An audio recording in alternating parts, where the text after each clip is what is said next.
perbedaannya inkubasi dan akselerasi itu gimana sih, Dit, sebetulnya? Manfaat-manfaat apa aja sih yang diperoleh? Apa sih kuncinya yang kira-kira perlu dilakukan supaya tadi ada banyak akselerasi bisa kita lakukan?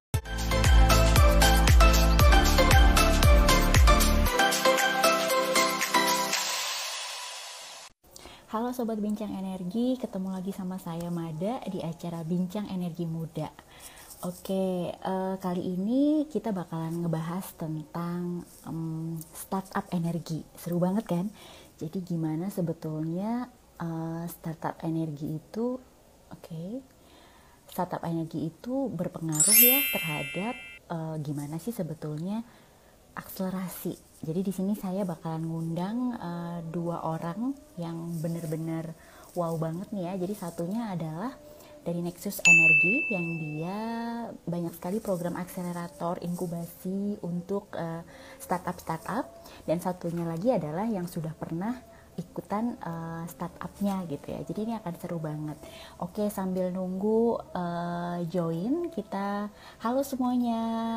Oke, semoga semuanya sehat ya. Covid lagi naik-naiknya, tapi mudah-mudahan semuanya tetap semangat buat ikut di Bincang Energi Muda kali ini. Oke, sebelumnya kita cek dulu, sebentar, kita cek dulu dari Nexus dan dari Visitech nih.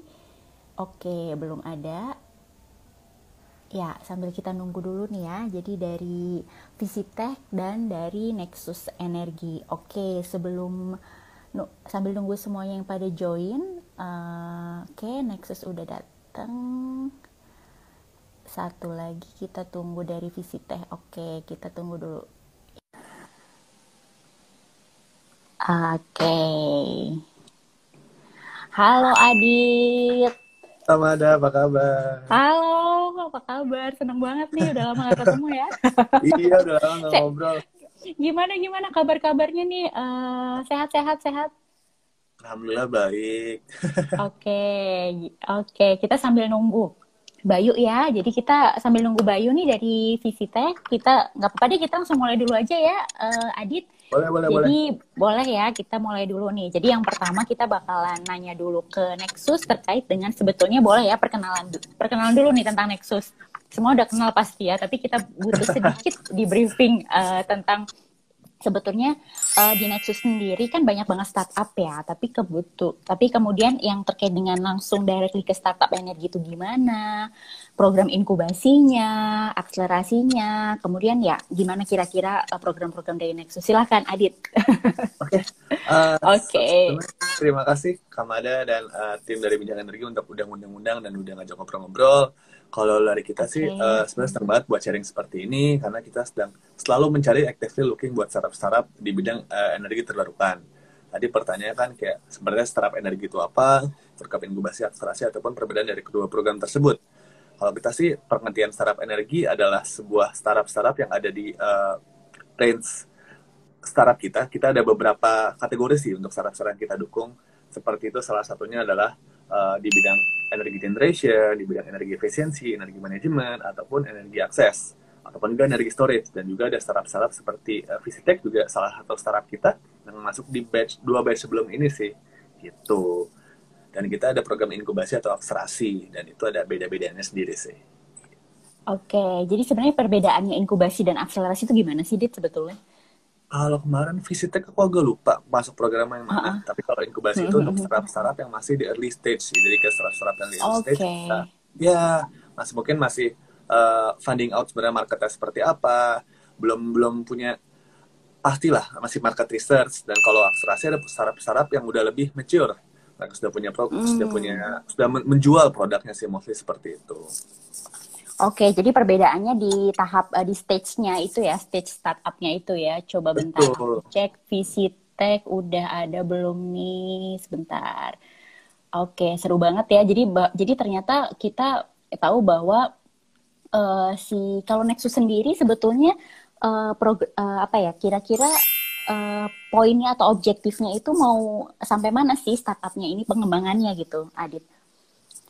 Kalau kita sendiri kan programnya dalam waktu 3 bulan untuk program inkubasi ataupun akselerasi. Cuman kita ada sebuah tracking program untuk startup itu selama 2 tahun mendatang, karena kita kan nggak pengen hanya 3 bulan itu aja kita nggak men-track dari sebenarnya dampak apa sih yang startup ini berikan, sebenarnya progresnya ada nggak sih, sebenarnya program kita berdampak nggak sih untuk mereka gitu kan. Jadi kayak kita ada tracking selama 2 tahun ke depannya untuk impact-nya, dan juga kita sebenarnya sekali startup itu masuk ke program kita, kita bila ada potensi misalkan dari pembicara ataupun project-project lainnya yang bisa kita kerjakan bersama, kita pasti akan mencoba mengkonekkan selalu gitu loh. Jadi kayak misalkan wah kita bisa nih kolaborasi startup ini sama startup apa. Sekarang ini kita udah hampir 50 startup sih yang di program kita. Wow, banyak juga ya. Oke. Nah, ini ada pertanyaan menarik nih terkait dengan tadi penjelasan tentang startup ya. Sebetulnya persyaratan untuk ikut startup, program startup energi ini gimana sih? Atau mungkin kalau startup energi mungkin secara lebih global ya, gimana caranya startup ini bisa join nih untuk di Nexus itu sendiri? Sebenarnya kalau startup energi itu SMPS daftar di website kita. Cuman kalau untuk mungkin ini sudah settle dulu atau belum, nggak juga nggak apa-apa. Misalkan masih ideation, kita masih menerima beberapa startup yang masih ideation. Jadi kayak, oh kita punya ide yang bagus, ternyata marketnya ada, kita coba finding out bareng nih, bisa nggak untuk digali lagi startupnya, begitu kan. Dan juga kayak ada beberapa startup yang mungkin kita bisa bantu prototipe-nya, jadi kita ada bantu prototipe startup. Gitu. Oke, seru banget ya. Jadi tergantung ininya ya, mau dari ide udah jalan, kemudian udah dikembangkan gitu ya. Jadi berarti memang variasinya cukup banyak ya. Oke, terus sebenarnya pengen tahu juga nih, karena udah ada 50 tadi ya, 50 plus beberapa yang ngedaftar sebetulnya ya Adit ya. Maksudnya database-nya gitu. Oke, nih Bayu udah ikutan nih. Halo Bayu. Oke, Halo. halo ya. Thank you ya udah dateng. Ya, jadi Bayu ini dari Visitech, teman-teman Sobat Energi semua. Ya, oke. Kita mau ngobrol sama Nexus dulu ya, Bayu. Nanti kalau mau nimpalin boleh banget ya Adit sama Bayu nih. Kita ngobrolnya bertiga langsung nih. Ya. Oke. Ya, ini pertanyaan menarik nih. Sebenarnya pengen tahu ini karena sebetulnya saya mempertemukan antara yang jadi customer-nya, kemudian jadi yang startup-nya gitu. Jadi seru banget nih nanti kalau kita obrolin. Nah, sebetulnya karakteristik startup energi yang selama ini udah pernah join di Nexus itu gimana sih? Ya meskipun salah satunya startupnya ini ya bentukannya punya si Bayu nih, gimana? Kira-kira Adit, karakteristiknya startup energi yang pernah masuk Nexus itu seperti apa? Kita karakteristik mungkin cukup bervariasi ya. Kita nggak bisa kayak generalisir seperti apa, karena ada founder yang masih muda-muda seperti Bang Bayu di sini. Ada juga yang sebenarnya udah cukup tua, udah cukup berpengalaman. Jadi kalau dari segi umur cukup variatif, dan kalau dari segi background juga nggak semuanya backgroundnya di energi, karena kan kita lihat juga kita juga mendukung nih orang-orang dari yang background dari luar energi untuk memasuk ke bidang energi ini gitu loh, kan dia nggak, biar ada talent pool yang banyak. Dan kalau dari segi startupnya kita juga sangat bervariasi, ada yang masih early stage, ada juga yang udah mereka seeking funding berapa ratus ribu dolar misalkan kayak gitu. Jadi kayak karena kita mengerti, kita mensupport berbagai jenis di Indonesia tuh masih di awal banget untuk ekosistemnya, jadi kita harus memfasilitasi semuanya gitu untuk startup energi. Tapi kita bedanya nggak IPP besar kita nggak masuk gitu. Oke. Nah, untuk yang startup energi itu ranahnya tadi ada pertanyaan seru nih dari salah satu yang bincang energi, sobat bincang energi nih. Kalau yang ikut startup energi di New Energy Nexus nih berarti harus yang terbarukan ya Kak ya gitu.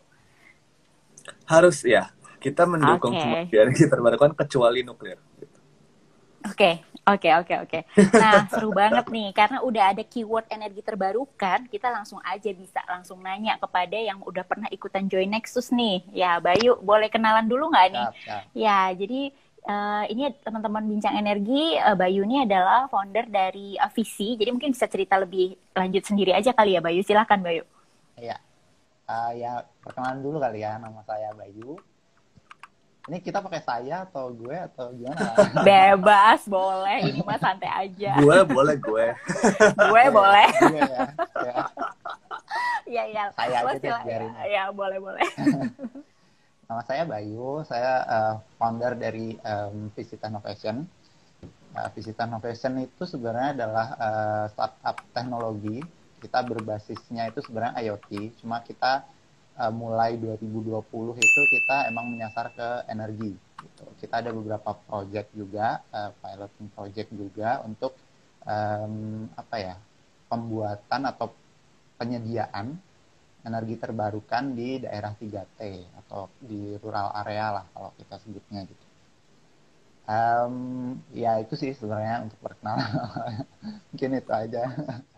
Oke, seru banget. Nanti, oke, ada pertanyaan nih terkait dengan pengalaman. Tadi Adit udah cerita bahwa di programnya Nexus itu ada program inkubasi, ada akselerasi. Jadi sebenarnya pengen membantu startup itu untuk mungkin bisa lebih apa ya, lebih menjalankan dengan lebih baik gitu ya untuk di Nexus. Nah, karena kita pengen tahu nih pengalaman dari Visi Tech gitu selama ikutan program di New Nexus Energy ini, gimana sih sebetulnya apa aja yang didapat, kemudian manfaatnya gimana gitu. Boleh diceritain nggak, Bayu? Tapi sorry Bayu, suaranya perlu agak lebih keras dikit nih.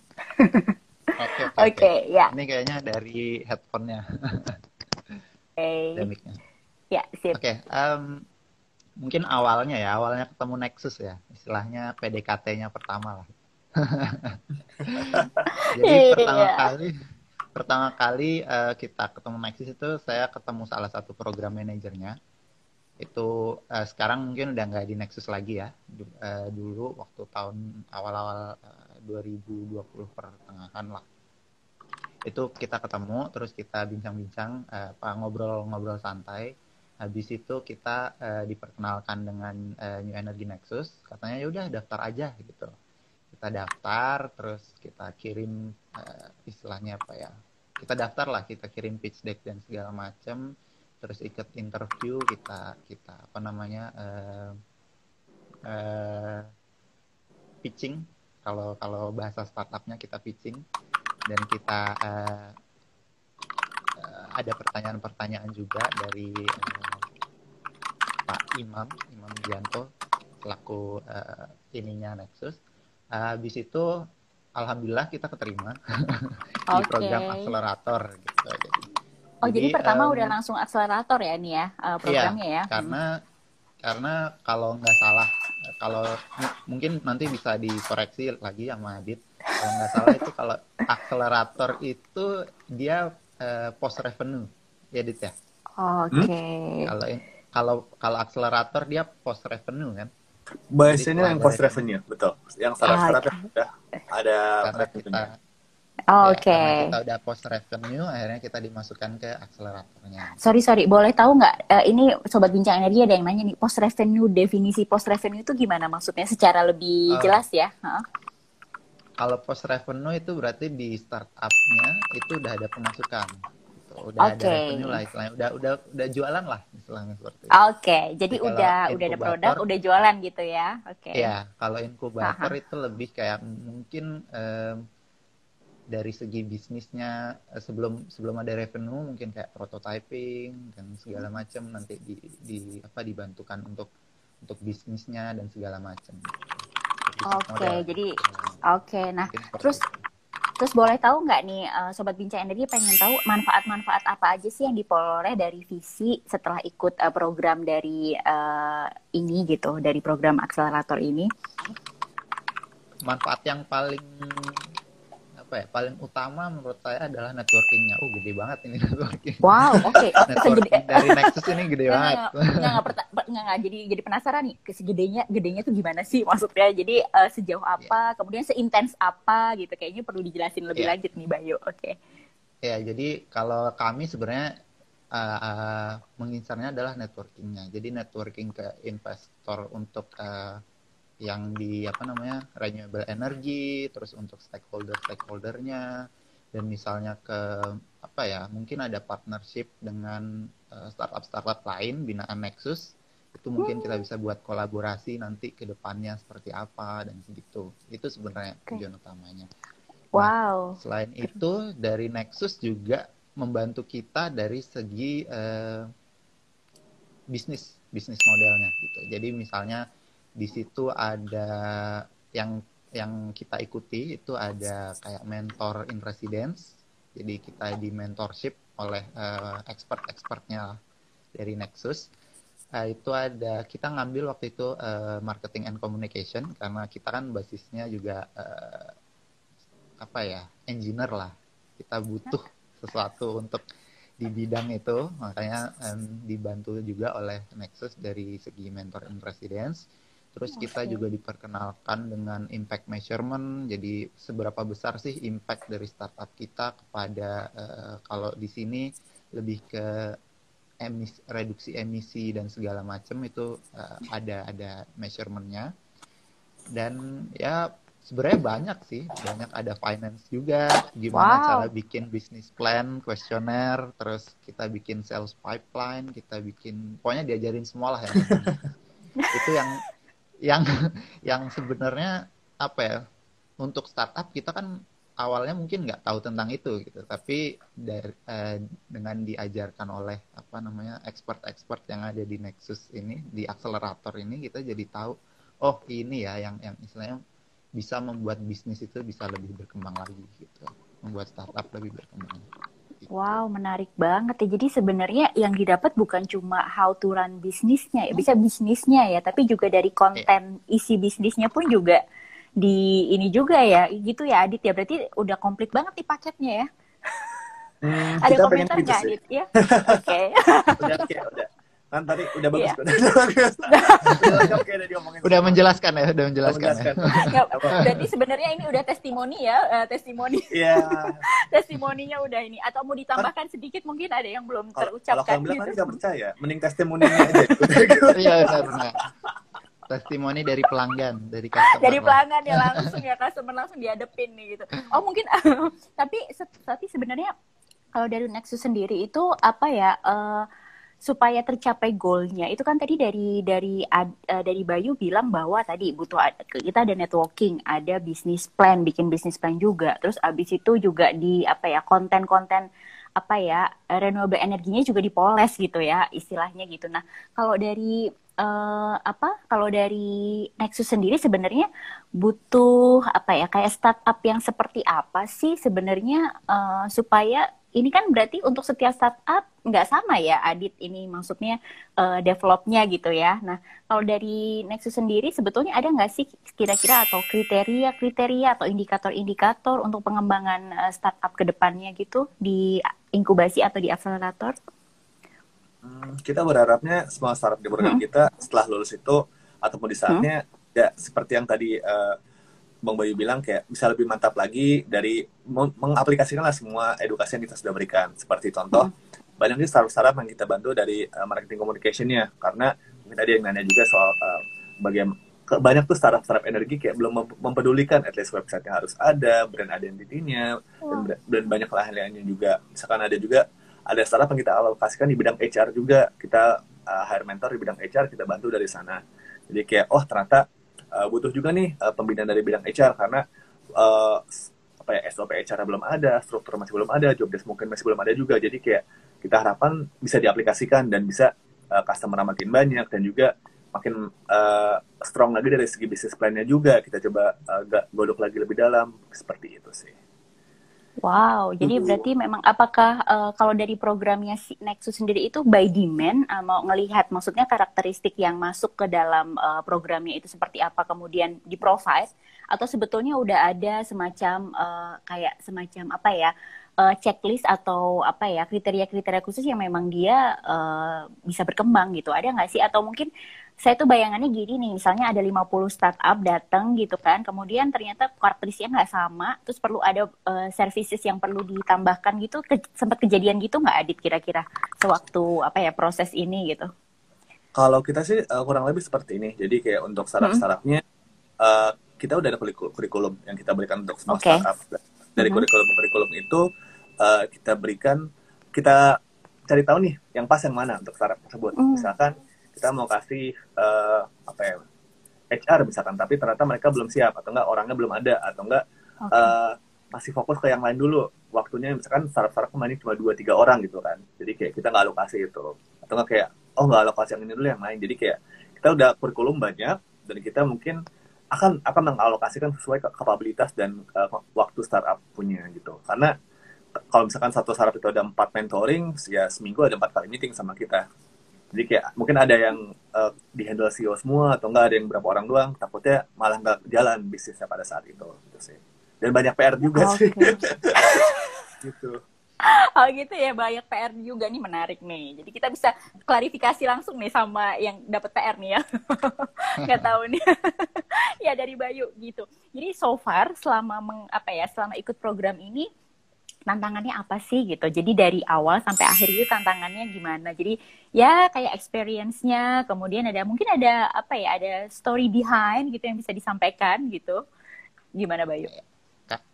Jadi sebenarnya intinya pas awal masuk kita nggak ngerti apa-apa. Oke. Jadi kita nggak ngerti akselerator itu apa dan segala macam. Tapi secara ide kita tahu akselerator itu untuk membantu startup lah, istilahnya untuk scale up. Nah, di sana itu kita awal-awal tuh dikasih kayak PIC-nya lah gitu, dari Nexus. Jadi ada program manager yang istilahnya menangani beberapa startup gitu. Jadi program manager itu bertanggung jawab atas beberapa startup gitu. Jadi awalnya itu mereka bakal menanyakan apa sih yang kurang dari startup kita gitu. Kita ke depannya mau ngambil istilahnya mau mempertajam di bagian apa gitu. Misalnya bagian marketing kah, bagian finance-nya kah, atau dan segala macam gitu. Terus dari situ setiap minggunya mereka bakal istilahnya program manager dari Nexus ini mereka bakal memonitor gitu. Monitor kita perkembangannya gimana gitu, apakah sudah mengimplementasikan ajaran-ajaran dari mentor in residence gitu, istilahnya seperti itu ya. Udah ngerjain PR-nya belum gitu ya. Kayak sekolah lagi dong. Tapi Okay. dari enggak sih, sebenarnya lebih ke monitor masukan sih, saran gitu, saran dari mereka gini-gini, coba kalau gini-gini kalau melakukan ini nanti gimana gitu. Tapi overall sih secara garis besar yang kita alami itu sesuai dengan ekspektasi kita di awal gitu, untuk akselerator ini gitu sebenarnya. Mungkin ada yang ditambahin lagi? Banyak tuh kayaknya PR-nya numpuk ya. PR-nya numpuk ya, benar, PR-nya numpuk. Setiap minggu ada lah pokoknya. Ada ujiannya nggak sih? Jadi penasaran loh. Ujiannya ada ujiannya nggak ada ya? Nggak ada ya? Ada. Ujiannya tuh ini deh, lebih ke ya udah, ini kan buat istilahnya buat startup lo, ya udah terserah lo mau diapain startupnya. Kalau kita mau berkembang ya istilahnya itu masukan bagus banget dari Nexus sebenarnya. Kita anggapnya startup udah mandiri semua sih, jadi kayak ya kalau mau diimplementasi ya udah, kalau enggak ya sure loss gitu. Benar kata Mbak Yu. Iya. Iya bener ya, udah dikasih advice gitu ya, jadi kebayangnya kayak gitu. Oke, ini seru banget nih. Jadi ada juga yang nanya nih, kemudian Bang Bayu, suka dukanya gimana? Suka dukanya selama di sana nih, ada nggak sukanya dukanya? Ini pertanyaannya kok agak-agak bertanya tentang pengalaman. Dukanya, duka dulu kali ya. Oke. Dukanya itu kan dimulai dari yang ini dulu, yang buruk-buruk dulu. Gitu ya. Oke. Itu kalau menurut saya waktunya gitu. Jadi kita ada di waktu pandemi, jadi biasanya mungkin dalam akselerator itu ada tatap muka dan segala macam, akhirnya sekarang dibuat online. Jadi apa yang kita dapat itu mungkin tidak sebanyak kalau misalnya kita tatap muka gitu. Tapi dari segi ini mungkin Nexus sudah memperhitungkan dari segi itu gitu. Jadi istilahnya ya ini juga dari kondisi kan ya, dari kondisi kita nggak bisa berbuat banyak gitu. Tapi overall sih oke. Jadi yang kita dapatkan dari Nexus itu udah sesuai dengan ekspektasi kita overall. Nah, mungkin sukanya adalah mentornya baik-baik. Oke. Aku nggak megang langsung waktu itu ya.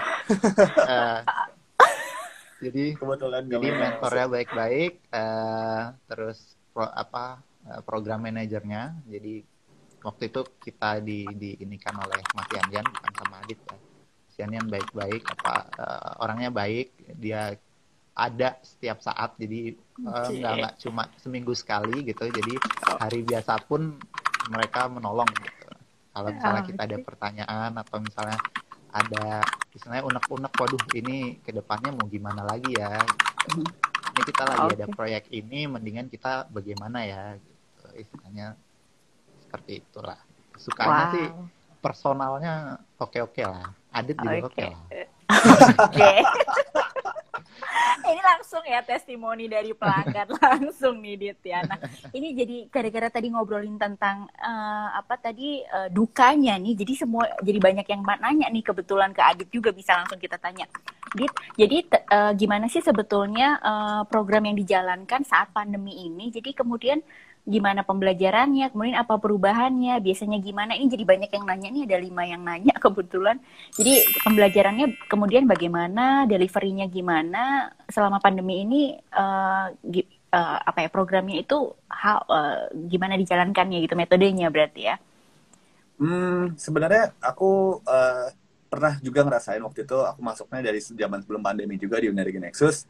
Pada waktu sih cukup enak, aku bisa berinteraksi langsung, kita bener-bener kayak mungkin kalau lagi bootcamp atau lagi exercise bener-bener kayak coret-coret lah gitu kan. Kalau sekarang kan nggak bisa. Kalau dulu tuh sebelum pandemi kayak gitu, dan waktu pandemi juga kita mencoba memberikan manfaat terbaik di waktu yang sesingkat dan seterbatas-batasnya gitu kan. Jadi kayak overall kita mencoba memaksimalkan aja. Tapi untungnya juga karena di masa pandemi ini kita bisa meraih startup dari banyak kota sih. Walaupun sebelumnya juga kita tiap sebulan 1,5 bulan kali pasti ada kumpul semua startup dulu ya. Aja kumpul terus kita kayak nggak enak kan kita meeting terus online, cuman nggak ketemu langsung. Ini orangnya kayak gimana sih yang gue tiap minggu ketemu gitu kan.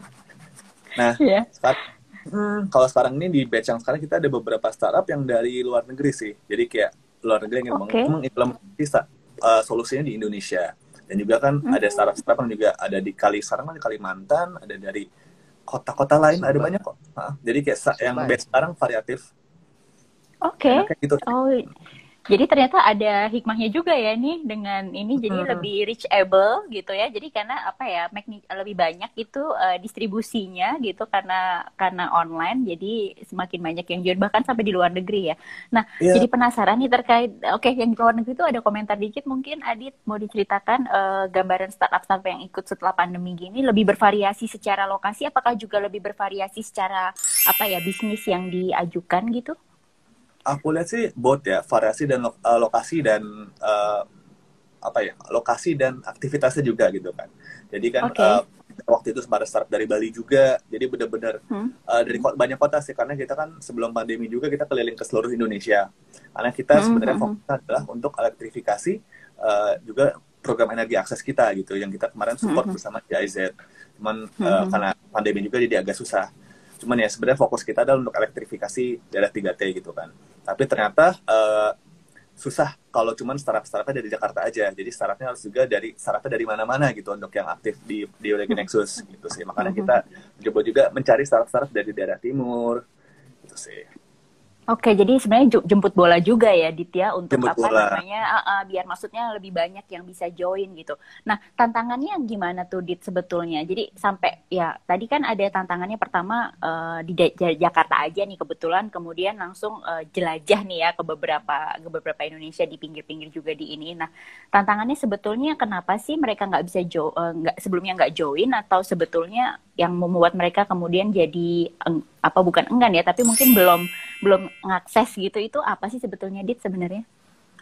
Mungkin kalau kita lihat banyak banget informasi soal startup ataupun energi terbarukan banyaknya di Jakarta ataupun Bandung ataupun di Jawa lah ya.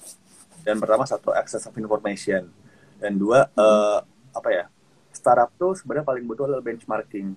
Kayak it's okay kalau ternyata solusi kita udah diimplementasi di daerah lain atau nggak di daerah luar negeri atau di mana gitu, as simple as googling kayak gitu kan, dan ternyata bisa diimplementasi di Indonesia gitu.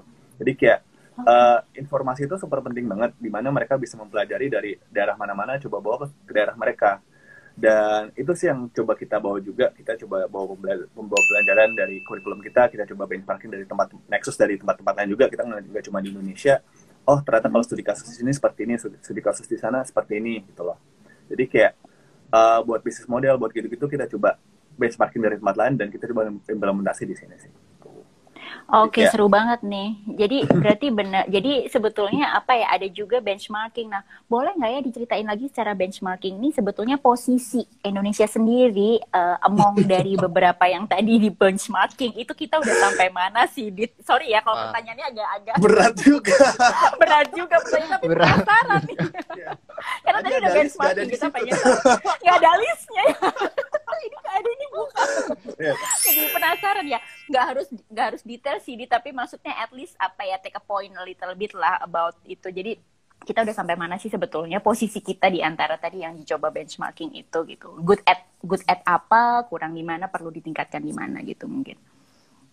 Oke, kalau aku lihat sih sebenarnya Indonesia kita coba dukung sektornya banyak ya. Kita ada dari bidang energi akses, ada juga bidang energi monitoring ataupun mungkin aku coba beberapa sektor dulu ya. Satu, kita ngomongin energi monitoring and management. Jadi kalau sekarang kan banyak nih, kalau aku lihat bermunculan, aku juga udah megang beberapa startup di bidang energi saving. Jadi kayak orang-orang mulai sadar, oh gue harus bisa energi saving nih, jadi kayak ternyata bisa loh hemat 20% buat di rumah saya tanpa pakai panel surya. Misalkan kayak assemble as otomasi buat dari lampu, misalkan lampu yang nggak pakai, atau mungkin AC otomasi mati juga gitu, atau enggak di small medium enterprise, bisa kayak gitu. Itu satu, dan itu di Indonesia baru banget dan belum banyak yang muncul. Satu kayak, tapi kalau di luar negeri misalkan udah jadi standar, misalkan oh harus ada standar ini buat di industri seperti ini. Jadi Indonesia benar-benar baru mulai banget, dan startup untuk energi monitoring manajemen kurang dari 100 lah, kurang. Aku nggak tahu angka pasti, cuman sangat dikit sekali. Terus ada STEM startupku tuh si Mas Dimas.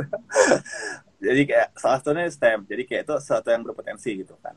Dua, kita ngomongin EV ya, dua ini aja deh, sama satu EV di Indonesia. SPKLU atau nggak buat charging station buat EV baru ada 100. Di luar negeri udah berapa? Dan juga di Indonesia harga mobil listrik masih mahal, dan makanya banyak juga startup yang mencoba solusinya adalah retrofitting, atau mungkin bikin mobil listrik dari awal, atau kayak dari mobil ada bodinya kita pasang rangka mobil listrik gitu kan. Satu lagi, solar panel, assemble as that.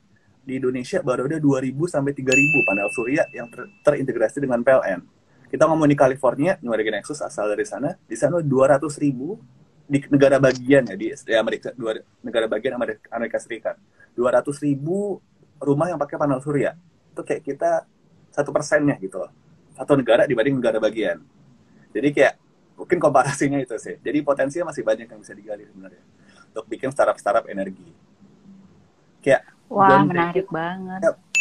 Don't take it as a disadvantage, tapi kayak take it as opportunity. Masih bisa banyak yang digarap. Gitu. Nah, itu maksudnya nih ya, Sobat Bincang Energi. Jadi kalau pada mau mulai bikin startup energi, jangan khawatir, masih banyak ya peluangnya sebetulnya. Kita masih banyak banget peluangnya, belum banyak digarap ya berarti Adit ya di negara kita ini dibandingkan dengan negara lain gitu ya. Tapi kalau dari sisi potensi, sumber daya atau apa, kira-kira apa sih kuncinya yang kira-kira perlu dilakukan supaya tadi ada banyak akselerasi bisa kita lakukan gitu? Sebenarnya aku sih tadi kan juga ada beberapa pertanyaan bagaimana nih mulainya gitu. Sebenarnya di luar negeri solusinya udah ada apa, dan coba kita pelajari di Indonesia sebenarnya cocok nggak sih? Coba ternyata solusi seperti ini bisa di sana, tapi kayak jangan mentah-mentah dipakai gitu kan. Banyak banget solusi-solusi yang terkadang banyak banget orang kita harus rethinking the wheel gitu kan, tapi ternyata nggak usah mikirin wheel-nya dari awal gitu. Ternyata udah ada solusi yang bisa dicoba, dan apa ya, there's nothing new under the sun. Apa ya, nggak ada ada hal-hal baru di dunia, cuman kayak kadang banget sering, kita yang pertama di sini, coba lihat dulu sebenarnya kalian yang pertama atau bukan. Seringnya kayak gitu sih. Apakah banyak pertanyaan? Iya, banyak banget nih pelan. Pada nanya ini. Bingung jawab yang mana, maaf ya, yang detail. Iya bener ya. Jadi soalnya ini pembawa acaranya juga banyak nanya nih, sorry juga ya. Seru banget soalnya. Nah, tadi kita jadi seru nih sebetulnya. Tadi Adit bilang bahwa sebetulnya ide-ide itu banyak sekali ya, kita bisa mengaplikasikan, memodifikasi, mungkin mengkontekskan ya dengan Indonesia tuh butuhnya apa. Jadi penasaran sama visi tech nih. Visi ini kemudian melakukan hal yang sama, sebetulnya tadi dapat ide dari mana, kemudian jatuh jaman, kemudian jadi bikin kayak gini, itu prosesnya gimana? Apakah sama tadi ngelihat dulu dari yang udah pernah ada atau based on problems atau gimana? Bisa diceritain nggak? Jadi kita awalnya masuk ke energi malah based on problems ya. Jadi kita kita benar-benar ngelihat real situasi di sananya seperti apa gitu. Di situ terus problemnya yang ada bagi mereka apa gitu. Kita awalnya melihat oh ternyata untuk daerah 3T itu sebenarnya banyak pembangkit listrik yang istilahnya sudah ada tetapi kurang maintenance sehingga diterlantarkan atau mangkrak dan semacamnya. Dari situ kita punya apa istilahnya, oh bisa nih kita masukin karena kita awalnya adalah apa ya IoT gitu. Jadi oh kita bisa masukin nih teknologi kita ke sana sehingga kita bisa istilahnya apa ya memonitor lah. Memonitor itu tidak harus langsung di medannya, tapi kita bisa memonitor itu dari Jakarta gitu. Itu sebenarnya istilahnya awalnya kita masuk ke energi itu. Jadi Oke. as a startup kita ya mungkin banyak startup yang istilahnya oh aku punya solusi nih baru kita cari problemnya gitu. Tapi di sisi lain benar ya. Jadi oh kita punya barangnya ini, kita cari problemnya apa aja gitu yang butuhkan barang ini gitu. Tapi Iya ya. yang sebenarnya di apa ya istilahnya pemikiran awalnya adalah harusnya terbalik gitu. Kita harus melihat solusi apa sih sebenarnya maksudnya problem apa sih yang dibutuhkan oleh apa namanya oleh masyarakat tersebut atau market tersebut, terus kita bisa bikin solusi gimana gitu dengan menggunakan expert yang kita miliki. Seperti mungkin ya intinya sih seperti itu. Mungkin kalau ngomong sih sebenarnya mudah gitu. cuma ya itu harus benar-benar langsung istilahnya masuk ke lapangannya lah supaya kita bisa tahu oh problemnya sebenarnya di sini. Oke, ini menarik banget ya karena sebetulnya tadi visi itu based on problems ya, problems kemudian pengen hadir untuk memberikan solusi, itu menarik sekali. Nah, sebetulnya jadi penasaran nih kalau kita lihat gitu ya, jadi tadi sebenarnya pengen memonitor karena banyak sekali sebetulnya program-program. Nah, kalau produknya visi sendiri itu boleh kok kita ngiklan dikit ya, visi boleh di sini kasih produknya karena biar Sobat Bincang Energi juga tahu sebetulnya karena tadi udah sampai akselerator kan, berarti udah post revenue gitu. Jadi sebenarnya produknya apa yang diunggulkan gitu. Silahkan loh, Bayu. Jadi banyak sih yang ngira kita sebenarnya EPC. Oh kak bisa pasang ini nggak di rumah saya gitu. Kita nggak bisa masang karena kita adalah teknologi company startup gitu. Kita fokusnya lebih kepada produk yaitu energi storage, lebih ke energi storage yang kita gabungkan dengan IoT gitu. Jadi ada data logging, ada kita tahu istilahnya nanti gampangnya oh rusaknya nanti di sini atau oh dari sini ke sini nggak ada harusnya berarti rusaknya di sini kita bisa tahu gitu. Dan itu semua kita monitor awalnya itu karena waktu itu di daerah 3 yang kita implementasikan itu dia belum ada internet ya. Belum ada internet, ada sih yang ya ada internet tapi terbatas gitu. Akhirnya kita menggunakan GSM gitu. Jadi kita improve lagi nih, kita menggunakan GSM nanti pakai SMS lah gitu.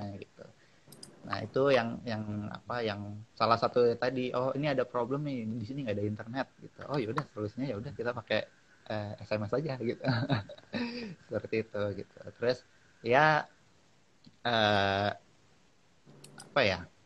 kita lebih ke energi storage management sistemnya, energi storage-nya itu sih gitu. Jadi kita juga bekerja sama EPC untuk ya udah kita partnership aja untuk membangun di suatu daerah gitu. Kita juga ada sekarang kita juga ada sedang menggarap proyek juga gitu di salah satu desa nelayan. Terus ada satu lagi yang besok kita juga ada juga dengan salah satu kepala desa di Indonesia Timur lah. Gitu. Jadi intinya produk kita itu adalah energi storage yang kita pasangkan IoT sehingga pengguna itu bisa gampang memonitor. Jadi nanti tinggal ini ada di sini, nanti kita langsung menghubungi ke sana, ini problemnya di sini, dari situ kita tonton bagaimana cara kita tuntun cara memperbaikinya lah gitu. Dan di satu sisi lagi, kenapa kita membuat seperti itu? Karena based on alamnya di sana, mungkin di daerah 3T itu yang tidak diketahui adalah jarak satu rumah dengan yang rumah yang lainnya itu sangat jauh. Mungkin bisa 25 meter, 50 meter, dan ya mungkin ada juga yang 100 meter dan sebagainya. Nah, kebanyakan di daerah 3T itu sekarang solusinya adalah dia centralized PLTS. Jadi dia dibuat PLTS pusat yang akan dialirkan melalui grid lah istilahnya, buat narik kabel dari PLTS itu ke rumah gitu. Tapi kalau untuk di daerah 3T dengan jarak yang sangat jauh, apakah benar-benar efisien dengan cara seperti itu gitu. Makanya dari situ kita berpikir ya udah kita buat energi storage saja, kita buat untuk istilahnya PLTS rumah satu lah. Jadi istilahnya kalau yang punya itu ya tanggung jawab dia sendiri gitu istilahnya, bukan tanggung jawab pemerintah atau tanggung jawab kepala desanya atau misalnya gitu. Jadi istilahnya kita membantu mereka untuk memiliki akses energi listrik, tapi mereka juga bisa mandiri. Oke. Wow, jadi berarti secara produk pun juga visi berkembang ya, maksudnya berevolusi gitu ya. Jadi tadinya ini, kemudian ternyata pasnya ini disesuaikan. Wow, menarik sekali itu, dan itu tantangan sekali ya, bener banget tadi. Gampang mungkin diomongin, tapi pelaksanaannya pasti ribet juga. Benar. Nah, tadi menarik banget tadi, menarik banget tadi Bayu. Sebetulnya Bayu tadi bilang menyasar daerah-daerah yang karakteristiknya lumayan ini ya. Macam-macam ya tadi di 3T nanti ada di desa nelayan. Sebenarnya ada pertimbangan khusus nggak sih Bayu kenapa visi arahnya ke sana gitu? Kalau dari kami sih sebenarnya lebih ke kita pengen buat ekosistem. Kita pengen buat, karena kalau kita misalnya menyasar ke daerah perkotaan, kita awalnya juga pengennya menyasar daerah perkotaan karena kalau bagi company secara finansial itu lebih menggiurkan. Tapi kita sampai saat ini juga open sih sebenarnya.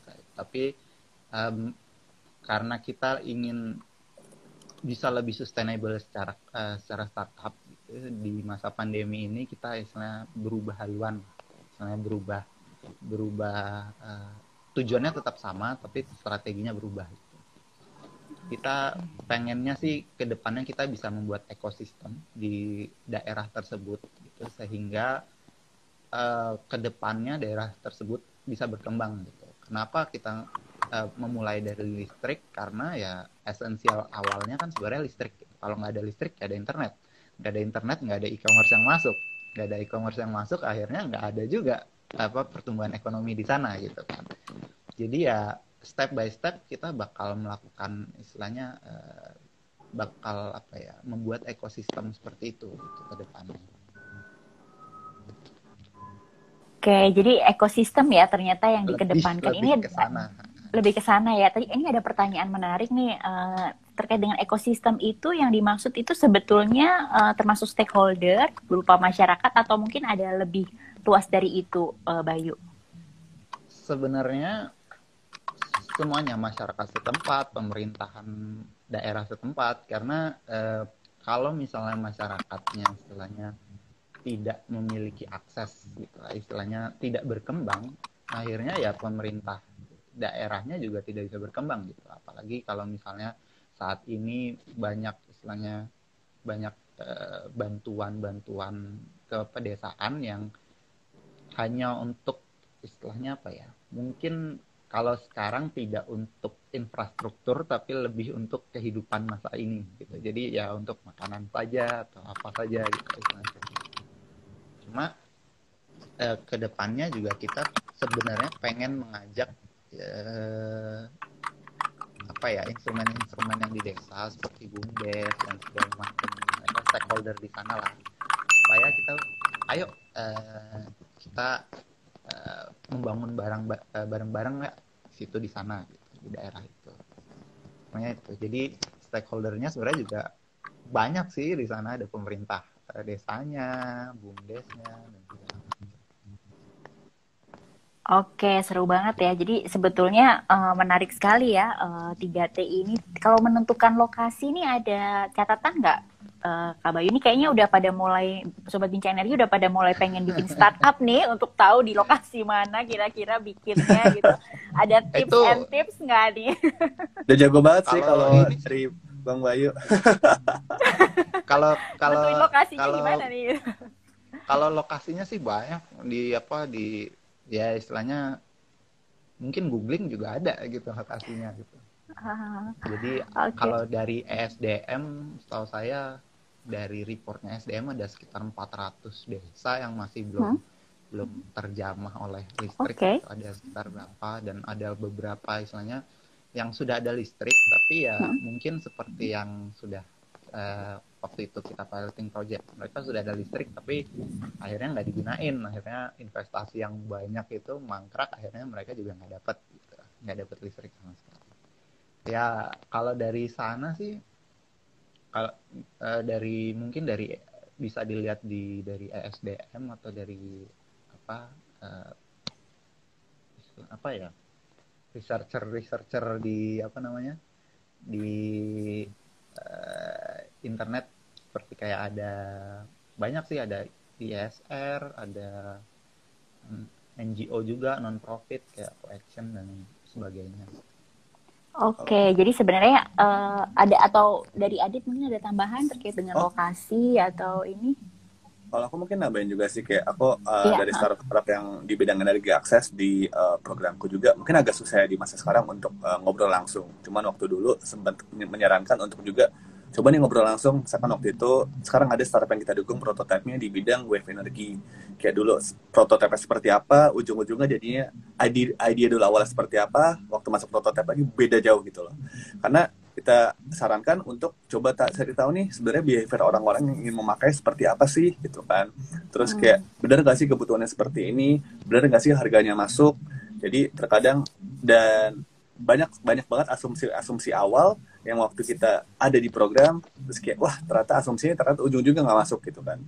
Itu dulu sih waktu sebelum pandemi bisa seperti itu. Cuman kita sekarang dengan keterbatasan kita coba menyesuaikan.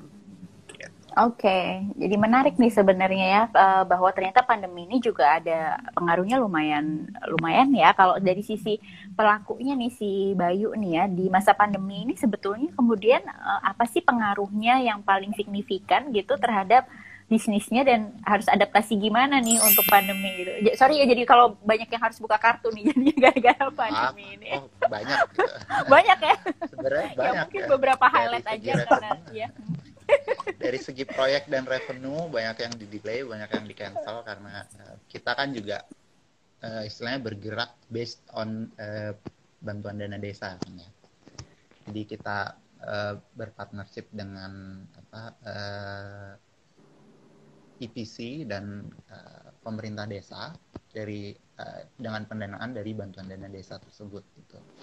Ya selama pandemi ini ada kasusnya lah, ada yang dana desanya ditarik dan dialihkan dan sebagainya macamnya sehingga proyeknya istilahnya awalnya terdelay terus akhirnya mau masukin di rencana anggaran yang baru, akhirnya karena masih pandemi akhirnya tidak bisa dan segala macam, jadi banyak ketidakpastian lah di situ untuk kami gitu.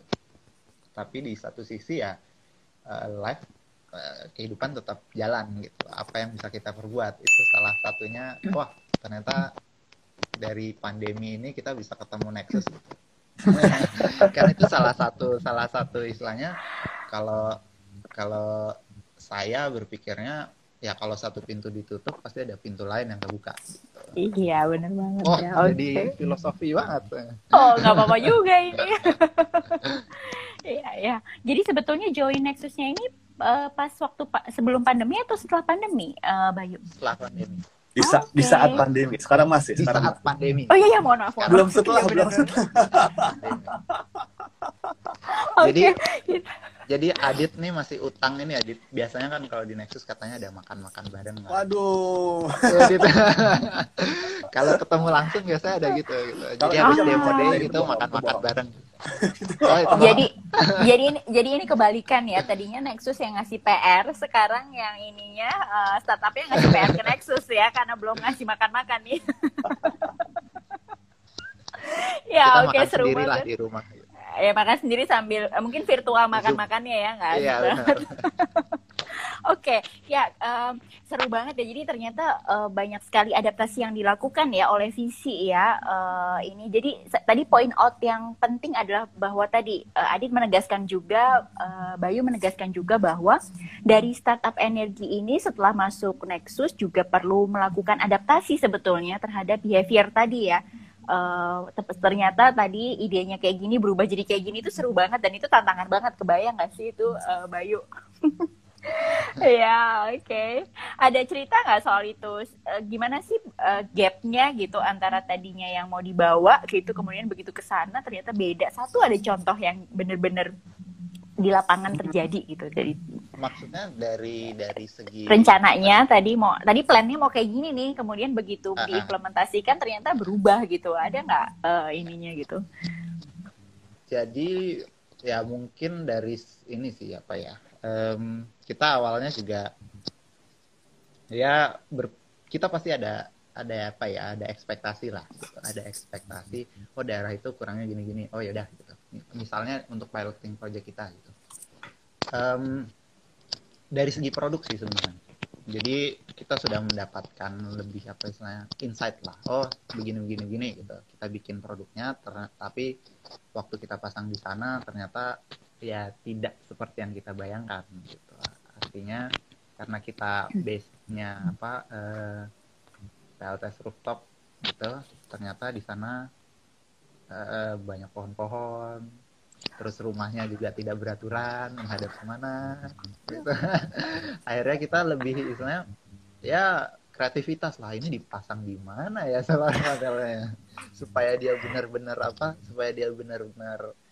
nyerap ini dengan baik gitu. Terus Supaya ada juga yang dari segi penggunaannya ternyata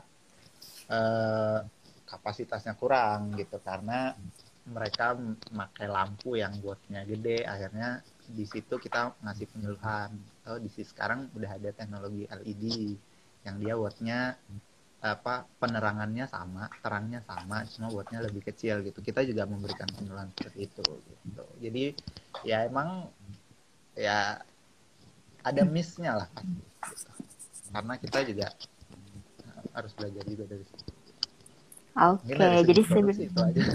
Lebih dari segi produksi. Itu lebih ya, karena tadi jadi point out juga sebenarnya soal ekosistemnya ya. Jadi bahwa ternyata satu daerah itu nggak bisa langsung menerima apa yang kita tawarkan gitu mungkin ya, Dit ya. Jadi perlu sebenarnya pengen tahu kesiapannya gimana, ini tuh kalau kepake perlu diadaptasi gimana. Itu seru banget. Itu apa ya, kayaknya kunci buat orang-orang yang pada mau build startup deh. Itu bener banget, startup energi.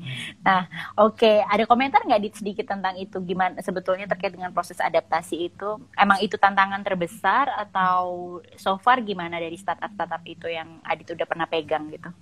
Ini adaptasi dari produk awal seperti apa dengan produk jadi kebetulan jadi kalau udah diimplementasikan kan pasti ada ya tadi behavioral harus disesuaikan. Kemudian ini so far gimana sih itu, mungkin ada key point atau kayak tips-tipsnya nih untuk bisa mengakselerasi itu secara lebih cepat gitu. Sebenarnya bukan paling gampang ya. Aku selalu nekanin buat apalagi startup yang diinkubasi, karena mereka biasanya udah punya konklusinya seperti ini, tapi kayak banyak dari problem, solution ataupun teknologinya validasi gitu kan. Kita udah konklusi ya, Mas? Bayu udah ketawa duluan nih, Awalnya kita juga kayak gitu. Awalnya juga kayak gitu. curhat ya. Oke. Kalau first meeting aku sama mereka pasti ngomongnya gini kayak kemungkinan besar kalian salah gitu soal apa yang kalian udah konklusikan seperti ini gitu kan. Jadi kayak mindsetnya harus kalian ubah dulu, bisa jadi kalian salah tapi kemungkinan bisa seperti itu. Coba dulu ngobrol, coba kayak have a blank canvas, kayak apa ya istilahnya, glass half empty lah, jangan half full. Jadi kayak saat kalian ngobrol sama orang juga harus dengerin sebenarnya mereka butuhin seperti apa. Ujung-ujungnya nggak bakal berguna kalau misalkan iya kita udah ngobrol kok sama customer lalu tapi mereka nggak mengejas sebenarnya, nggak mendengarkan lah sebenarnya kebutuhan mereka apa, kita maunya seperti ini gitu loh. Karena sering banget aku ketemu misalkan engineer atau enggak, aku dari ITB engineer juga, engineer atau sains, kayak kita punya solusi, kita punya teknologi bagus loh seperti ini, tapi kayak waktu dibawa ke lapangan sebenarnya nggak butuh, atau enggak kayak terlalu mahal, atau enggak terlalu advance lah buat di sana gitu. Jadi kayak bagaimana menyesuaikan sesuai kebutuhan lapangan, sesuai kebutuhan di sana seperti apa sih solusi yang dibutuhkan sebenarnya. Oh kita pengen ada sensornya lalu ada 10 biji, tapi kayak di sana belum butuh gitu loh. Bukan Visitek ya. Bayu udah ketawa nih kayaknya mengalami. Aku nggak pegang Visitek soalnya. Kita pernah mengalami seperti itu. Oh ternyata pernah ngalamin juga nih di. Pasti ada saatnya. Aku nggak pernah pegang Visitek langsung soalnya, jadi kayak contoh-contoh dari startup lain. Tapi kalau pernah pengalaman juga ya berarti benar gitu. Berarti tervalidasi ya nih ya. Oke, dibukakan lah istilahnya. Oke, seru banget. Dibukakan. Iya, jadi bahwa ternyata kita perlu tahu sebetulnya maunya apa gitu ya. Oke, sayang banget nih waktu kita udah nggak bisa lebih lama lagi gitu ya. Jadi mungkin sebelum kita tutup IG Live ini, pengen Sobat Bincang Energi pasti pengen juga mendengar mungkin pesan-pesan atau harapan atau kalau bilang last word nggak enak ya, kayaknya besok nggak ada word lagi gitu. Jadi mungkin pesan untuk Sobat Bincang Energi yang pengen mulai untuk startup energi nih, untuk mulai nge-build startup energi, atau mungkin udah punya startup energi, gimana caranya supaya bisa hang on di sini gitu. Dan mungkin seoptimis apa sih untuk apa ya kita di startup energi gitu. Mungkin dari Adit dulu kali ya.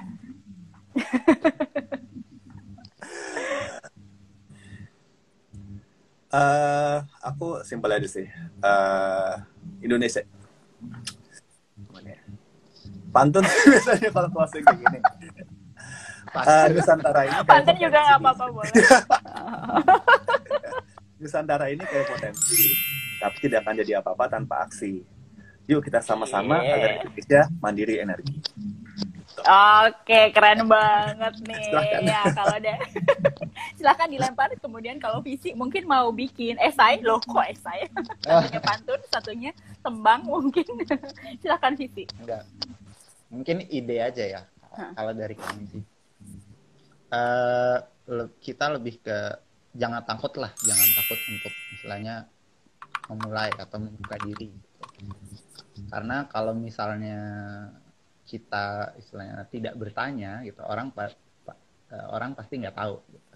Jadi lebih istilahnya kita lebih membuka diri, banyak kok sebenarnya bantuan untuk startup yang di bidang energi ini gitu. Salah satunya dari Nexus juga gitu, ada beberapa stakeholder dan segala macam. Mungkin itu aja sih, mulai aja gitu.